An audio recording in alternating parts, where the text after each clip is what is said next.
Just maybe once or twice. I think we mentioned that. I don't know. It's a big deal. Welcome back to the Jumps Finals preview. I'm Rachel Nichols, still here with me and Al Hassan. And look, we talk about Gia, the glory, everything everyone has to win. Who actually has the most to lose in this NBA Finals? You know, it's got to be, first of all, it's not LeBron. Let's start there. Yeah. It's no one on the Cavs. I mean, unless you say a Cavs loss leads to LeBron departure, so the person who has the most to lose, then it's Dan Gilbert. Dan Gilbert. But I'm assuming we're talking about legacy and how I feel about myself when I look in the mirror. We're not talking about how you feel about yourself. For those players, right? And by the way, I know what you're about to say, so before you get there, I do want to say you are not everyone agrees with you. I agree with you, so I'm not going to sit here and argue with you, but there are plenty of people who are sitting here saying, oh, LeBron's going to go to the finals just to lose again. Look at that losing record.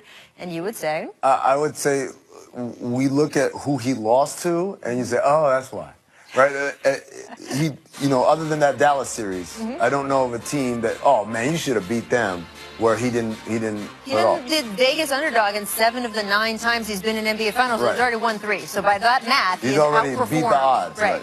So, and again, I think everyone in basketball, like if you're sitting at home eating Doritos and you say, well, I don't care what you think. Everyone on this side, whether it be players, coaches, front office executives, why are you media pick on Doritos? I'm just saying, those of us who are in this bubble think this. Yes. So that's you and your own opinion at home. So now that we move past that, so now we establish it's someone on Golden State, right?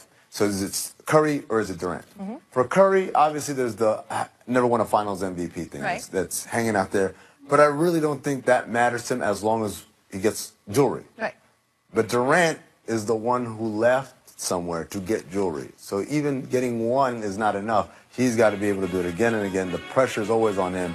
He's got the most to lose because the moment they lose a series, everyone's going to say, see, you quit on Oklahoma City for what? To come and lose over here too.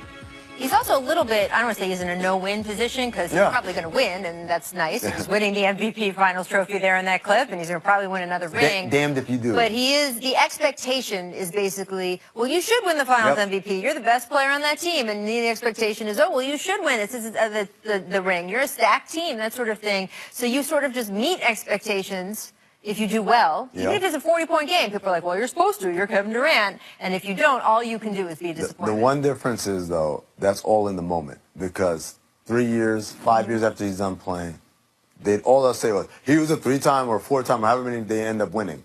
That's all they'll say. But if he loses one of these, that'll stick to him because, like, he went from there to there, and I don't care how many he won. He should have never lost to Cleveland or to Houston or to whoever are the would-be. He had a rough first half of Game 7 against the Houston Rockets, and there were all kinds of people who felt like, wow, if they get eliminated by Houston, they don't even make it to the finals, and partly it's because of him.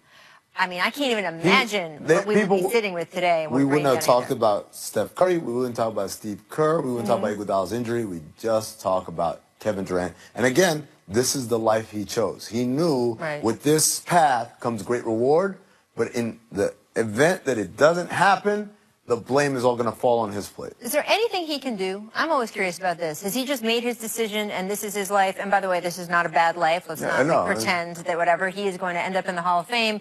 When the records are kept, he's going to have multiple rings, all of that stuff.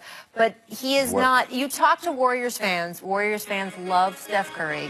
They have not fallen in love with Kevin Durant in that way. He can lose. What I was just saying is like he can lose. People can be mad at him, but if he does well, it's sort of just the expectation.